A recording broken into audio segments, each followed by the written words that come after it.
बिस्मिल्लाहिर्रहमानिर्रहीम। Dear student, chapter number 2 part 1 vectors and equilibrium. हमने last time बात की थी अभी प्रीवियस लेक्चर के अंदर कि दो वेक्टर्स को अगर हम मल्टीप्लाई करवाएं तो आंसर हमारा स्केलर आए तो उसको हम स्केलर प्रोडक्ट या डॉट प्रोडक्ट का नाम देते हैं। लेकिन अगर दो वेक्टर्स को हम मल्टीप्लाई करवाएं और उनका जो आंसर है वो वेक्टर आए तो उसको हम वेक्टर प्रोडक्ट या क्रॉस प्रोडक्ट कहते हैं।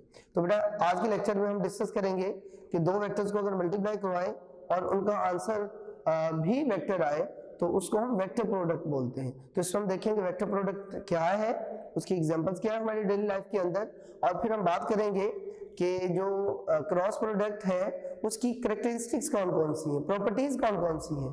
तो आइए हम देखते हैं। सबसे पहले ये देखते हैं कि वेक्टर प्रोडक्ट है क्या। What is vector product?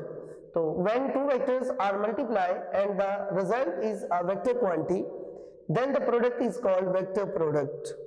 दो वेक्टर्स को मल्टीप्लाई करवाएं और उनका जो आंसर है वो भी वेक्टर ही आए तो ऐसे प्रोडक्ट को हम नाम देते हैं बच्चों वेक्टर प्रोडक्ट, या इसका दूसरा नाम है क्रॉस प्रोडक्ट। हम सपोज करते हैं हमारे पास टू वेक्टर है, एक वेक्टर ए है और दूसरा वेक्टर बी है।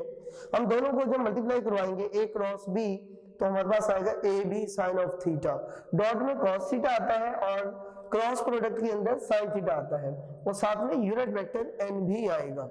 तो इस तरह अगर हम जो है जो ए है उसको बोलते हैं magnitude of vector A, B को बोलते हैं magnitude of vector B. Theta angle है ए और बी के दरमियान, और जो एन वेक्टर है इसको बोलते हैं यूनिट वेक्टर जो कि डायरेक्शन को बताएगा, जो आपका रिजल्ट आएगा उसकी डायरेक्शन को बताएगा। अब इसकी जो डायरेक्शन है वेक्टर प्रोडक्ट की वो कैसे फाइंड आउट करते हैं? वेक्टर प्रोडक्ट की डायरेक्शन फाइंड करने के लिए हम राइट हैंड रूल का यूज करते हैं। जो राइट हैंड रूल है, हम सपोज करें कि हमारे पास टू वेक्टर है, एक वेक्टर ए है और एक वेक्टर बी है। दोनों का जब क्रॉस प्रोडक्ट लेंगे तो अपनी फिंगर्स को रोटेट करवाएं फ्रॉम ए टू बी, तो आपका जो थंब है इलियट थंब वो बेटा डायरेक्शन को बताएगा, रिजल्टेंट वेक्टर की डायरेक्शन को बताएगा। जैसे अगर हम बात करें कि जो टॉर्क है वो क्रॉस प्रोडक्ट होता है किसका? पोजीशन वेक्टर आर का और फोर्स का। अगर हम आर क्रॉस एफ करें तो हमारा जो थंब है वो टॉर्क की डायरेक्शन को बताएगा। इसी तरह अगर हम बात करें मैग्नेटिक फोर्स की, तो अगर हम V क्रॉस B फाइंड करें तो हमें मैग्नेटिक फोर्स की वैल्यू मिल जाएगी। तो बेटा कोई भी दो वेक्टर को जब मल्टीप्लाई करवा रहे होते हैं हम, तो आप अपनी फिंगर्स को रोटेट करवाएं राइट हैंड की फिंगर्स को फ्रॉम ए टू बी, तो आपका जो इलियट थंब है सीधा अंगूठा है वो आपका जो रिजल्ट है ये ए क्रॉस बी की जो डायरेक्शन है उसको बताएगा। तो जो डायरेक्शन है ए क्रॉस बी की उसको हम फाइंड करते हैं by right hand rule. Right hand rule क्या है?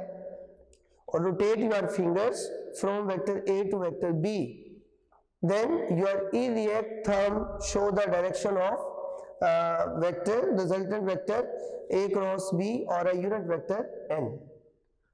आगे इसकी एग्जांपल को देखिए। टॉर्क बराबर होता है बच्चों आर क्रॉस एफ के, आर पोजीशन वेक्टर है और एफ फोर्स है।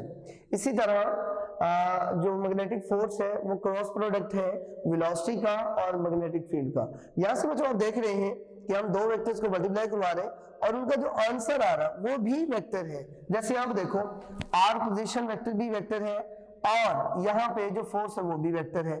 दोनों को जब मल्टीप्लाई करवाया तो हमें रिजल्ट में क्या मिला? Torque. Torque is also vector quantity. Similarly अगर हम वेलोसिटी और मैग्नेटिक फील्ड बी की बात करें, दोनों को मल्टीप्लाई करवाएं तो इनका जो आंसर है वो फोर्स मिल रहा है हमें, तो force is also vector quantity. तो ये बेटा है हमारे पास क्रॉस प्रोडक्ट या जो है वेक्टर प्रोडक्ट। अगर नेक्स्ट बेटा इसकी भी कुछ कैरेक्टरिस्टिक्स हैं, प्रॉपर्टीज हैं। इसकी जो कैरेक्टरिस्टिक्स है, खसूसियात है, वो कौन कौन सी है? Number 1 non commutative property. Non commutative का मतलब कि इसके अंदर जो कॉम्यूटेटिव लॉ है वो होल्ड नहीं करता, मतलब A cross B does not equals to B cross A. इसको एक्सप्लेन करने के लिए हम सपोज करते हैं हमारे पास टू वेक्टर है, एक वेक्टर ए है और दूसरा वेक्टर बी है, और दोनों जो वेक्टर्स हैं उनके दरमियान एंगल थीटा है। यहाँ पे आप देख सकते हैं ये वेक्टर ए है और ये वेक्टर बी है। दोनों का जब हम क्रॉस प्रोडक्ट लेते हैं ए क्रॉस बी तो हमारा जो रिजल्टेंट वेक्टर है या ए क्रॉस बी वेक्टर है वो ऊपर की तरफ आएगा। लेकिन अगर हम बी क्रॉस ए करते हैं यानी बी को मल्टीप्लाई करवाते हैं from B to vector A, तो जो आपका थंब है वो नीचे की तरफ आएगा। पहले ए क्रॉस बी कर रहे थे तो नॉर्मल वेक्टर ऊपर था, जब आप बी क्रॉस ए करेंगे तो आपका नॉर्मल वेक्टर है जो वो नीचे की डायरेक्शन में आएगा। तो इसको मैथमेटिकल कैसे लिखते हैं हम? a cross b is equal to A B sine of theta और साथ में n यूनिट वेक्टर है जो कि डायरेक्शन को बताएगा a क्रॉस b की, और उसकी डायरेक्शन को हम राइट हैंड रूल से फाइंड आउट करते हैं। उसके बाद अगर हम b क्रॉस a करें तो ये बराबर होता है ba साइन ऑफ थीटा और साथ में n क्या है यूनिट वेक्टर। तो आप देख रहे हैं इसका यूनिट वेक्टर अपवर्ड डायरेक्शन में है और इसमें यूनिट वेक्टर डाउनवर्ड डायरेक्शन है, मतलब दोनों वेक्टर्स ऑपोजिट डायरेक्शन में। जब ऑपोजिट डायरेक्शन में होंगे तो यहाँ पे हम लिख सकते हैं, जहाँ पे n लिखा हुआ है यहाँ पे हम -n लिख सकते हैं। तो AB और B ये दोनों क्या होते हैं इक्वल, तो इसकी जगह हम लिख देंगे AB, ये माइनस शुरू में लिख देंगे। तो यहाँ पे हमारे पास दो इक्वेशन बन गई, this is called equation number 1 and this is called equation number 2। दोनों को जब हम कंपेयर करेंगे तो यहाँ से आप देखें जो A क्रॉस B है वो A B क्रॉस A के बराबर नहीं आएगा, बल्कि जो A क्रॉस B है वो बराबर होता है माइनस B क्रॉस A के। तो इसका मतलब ये हुआ कि A cross B does not equals to B cross A, बल्कि A क्रॉस B किसके बराबर होता है माइनस B क्रॉस A के। तो इसका मतलब ये हुआ क्रॉस प्रोडक्ट के अंदर बच्चों जो है कॉम्यूटेटिव लॉ ओबे नहीं होता। अगर आपको कहा जाए कि prove that A cross B does not equals to B cross A, तो फिर बेटा आपने ये सारा आपने फर्स्ट प्रॉपर्टी है जो ये कंप्लीट लिखनी है शॉर्ट क्वेश्चन के अंदर। नेक्स्ट है बेटा परपेंडिकुलर वेक्टर्स। अब हम वही केसेस कि अगर दो वेक्टर्स परपेंडिकुलर हो तो उनका क्रॉस प्रोडक्ट किया आएगा, दो वेक्टर्स अगर पैरेलल हो तो फिर उनका क्रॉस प्रोडक्ट किया आएगा, और अगर दो वेक्टर्स एंटी पैरेलल हो तो फिर उनका क्रॉस प्रोडक्ट क्या आएगा। तो ये वन बाय वन हम डिस्कस करेंगे। सबसे पहले है परपेंडिकुलर वेक्टर्स। अगर हम सपोज करें हमारे पास टू वेक्टर है, एक वेक्टर A है और दूसरा वेक्टर B है, और ये दोनों वेक्टर्स आपस में परपेंडिकुलर है। परपेंडिकुलर का मतलब दोनों के दरमियान जो एंगल है वो 90 डिग्री का है, तो फिर इनका क्रॉस प्रोडक्ट है जो वो मैक्सिमम होगा। कैसे मैक्सिमम होगा, आप इसमें वैल्यू पुट करें, आप पीछे पढ़कर आए by definition A cross B is equals to AB sine theta, और साथ में क्या आ जाएगा n यूनिट वेक्टर। लेकिन यहाँ पर जो थीटा है वो 90 डिग्री है, 90 डिग्री है। वैल्यू पुट करेंगे तो साइन 90 किसके बराबर होता है 1 के बराबर होता है। साइन 90 इज इक्वल्स टू 1, तो यहाँ पे साइन 90 की जगह हम 1 पुट कर देंगे। जब इसको मल्टीप्लाई करवा के लिखेंगे तो ये आ जाएगा A B और साथ में n यूनिट वेक्टर। इसी तरह अगर दो वेक्टर्स पैरेलल वेक्टर्स हो, तो if A and B are two parallel vectors then their cross product will be minimum or a null vector।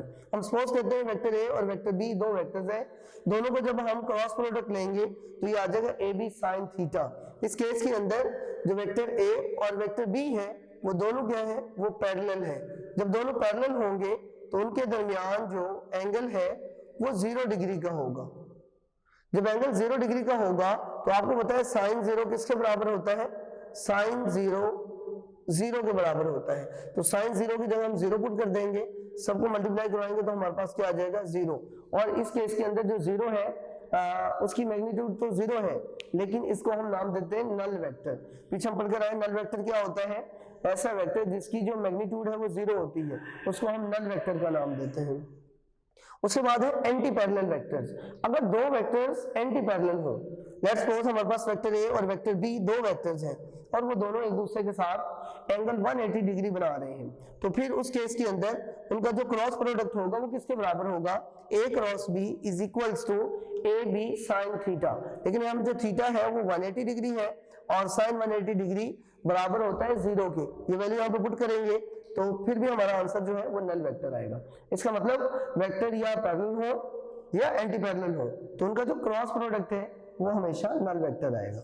उसके बाद नेक्स्ट है सेल्फ प्रोडक्ट। क्रॉस प्रोडक्ट के अंदर अगर हम क्या करें, एक वेक्टर को उसी वेक्टर से मल्टीप्लाई करवाएं तो हमें जो आंसर मिलेगा वो भी नल वेक्टर मिलेगा।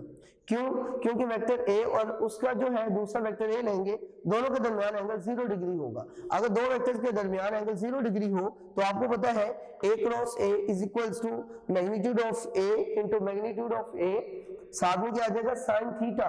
लेकिन थीटा यहाँ पे 0 डिग्री है और साइन 0 के बराबर होता है, तो आपको जो आंसर मिलेगा रिजल्ट में वो भी 0 मिलेगा। तो इसका मतलब ये हुआ कि जो सेल्फ प्रोडक्ट है क्रॉस प्रोडक्ट के अंदर वो भी नल वेक्टर होता है। क्लियर? ओके उसके बाद नेक्स्ट हम बात करेंगे in case of unit vector, in case of यानी आई जे और के के टर्म्स में अगर देखें हम तो आई क्रॉस जे, जे क्रॉस के और के क्रॉस आई, इन सब का जो आंसर वो 1 के बराबर आएगा। कैसे बराबर आएगा आप इनको सॉल्व करके देखें, शॉर्ट क्वेश्चन में पूछा जा सकता है आपसे, एमसीक्यूज में पूछा जा सकता है आप लोगों से। तो आई क्रॉस जे करेंगे तो magnitude of I into magnitude of J और साथ में आ जाएगा साइन 90 डिग्री, साइन 90 बराबर होता है 1 के।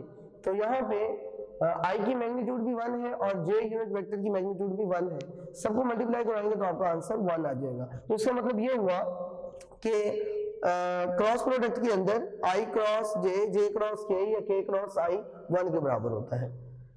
ऐसे बेटा आप क्या कर सकते हैं, अगर यूनिट वेक्टर्स पैरेलल हो यानी आई क्रॉस आई, जे क्रॉस जे और के क्रॉस के, सबका जो आंसर है वो क्या आएगा 0 आएगा। 0 क्यों आएगा, क्योंकि आपको पता है पैरेलल वेक्टर्स जो हैं उनका जो आंसर है वो 0 आता है। तो यहाँ पे आई क्रॉस आई करें magnitude of I into magnitude of I और साथ में साइन 0 डिग्री, यहाँ पे जो साइन 0 है वो 0 के बराबर होता है। तो वैल्यू यहाँ पे पुट करेंगे, सबको मल्टीप्लाई करवाएं तो आपका जो आंसर है वो क्या आ रहा है 0। इसी तरह आप प्रूव कर सकते हैं जे क्रॉस जे और के क्रॉस के, उनका आंसर भी 0 के बराबर आएगा। क्लियर? ओके उसके बाद है ये यहाँ पे एक न्यू टर्म इंट्रोड्यूस करवाई, एरिया ऑफ पैरेललोग्राम, यानी जो क्रॉस प्रोडक्ट है उसका हमारी डेली लाइफ के अंदर यूज किया है। कहां पे यूज करते हैं हम बेटा, क्रॉस प्रोडक्ट को यूज करते हुए एरिया निकाल सकते हैं, किसका, पैरेललोग्राम का। यानी अगर हम ये कहें वेक्टर ए और वेक्टर बी दोनों साइड्स हो किसकी, पैरेललोग्राम की, और उनके दरमियान एंगल थीटा हो, तो आप कह सकते हैं कि जो ए क्रॉस बी की मैग्नीट्यूड है वो किसके बराबर है, एरिया ऑफ पैरेललोग्राम। क्योंकि पैरेललोग्राम का जो एरिया होता है वो किसके बराबर होता है, base into altitude, base into altitude और हाइट। यानी हम ये प्रूव भी कर सकते हैं इसके लिए कि ये वैल्यू हमारे पास जो है ए क्रॉस बी किसके बराबर आएगी, A B sine of theta, और ए बी साइन थीटा किसके बराबर होगा, एरिया ऑफ पैरेललोग्राम की। तो इस तरह से क्रॉस प्रोडक्ट को यूज करते हुए हम क्या कर सकते हैं, एरिया निकाल सकते हैं पैरेललोग्राम का। लास्ट वन है vector product in terms of rectangular components. अगर हमारे पास कोई भी दो वेक्टर्स गिवन हो स्पेस के अंदर तो उनका हम क्रॉस प्रोडक्ट कैसे लेते हैं।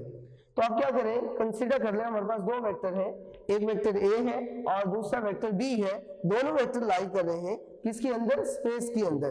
तो उनके 3 रेक्टेंगुलर कोऑर्डिनेट्स होंगे, यानी वेक्टर ए का जो कंपोनेंट है एक तो होगा ए एक्स आई, दूसरा ए वाई जे और तीसरा होगा ए जी के। इसी तरह जो वेक्टर बी है उसके भी 3 कंपोनेंट्स होंगे, बी एक्स आई, बी वाई जे और बी जी के यूनिट वेक्टर। अब इनका हमने क्रॉस प्रोडक्ट लेना है। अब क्रॉस प्रोडक्ट लेने के 2 तरीके हैं, एक तो सिंपल जैसे हम मल्टीप्लाई करवाते हैं वैसे भी करवा सकते हैं, लेकिन वो काफी ज्यादा लेंथी हो जाएगा।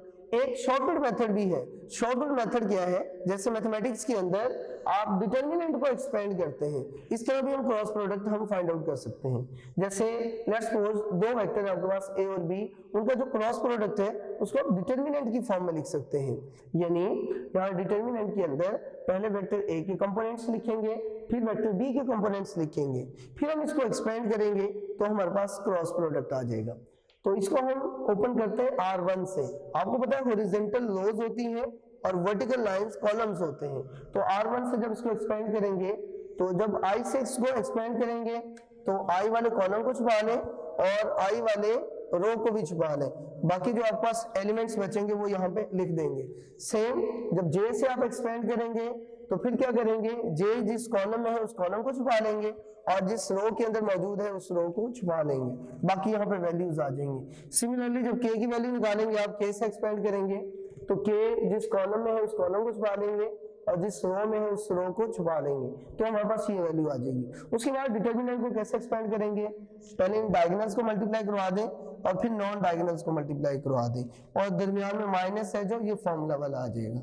तो ये I की वैल्यू आ जाएगी, ये J की वैल्यू आ जाएगी और ये K की वैल्यू आ जाएगी। इस तरह से बेटा हम दो वेक्टर्स को क्रॉस प्रोडक्ट के अंदर उनको मल्टीप्लाई करवा सकते हैं। यानी अगर आपको 2 वेक्टर गिवन हो तो आप उनका क्रॉस प्रोडक्ट फाइंड कर सकते हैं। तो ये आज का हमारा लेक्चर था। आई होप सो मच कि आपको क्लियर हो गया। अगर नहीं हुआ तो बेटा you can ask me question. तो अपना ख्याल रखिएगा। अल्लाह हाफिज। Join Aspire to inspire. ख्वाहिश से तकमील तक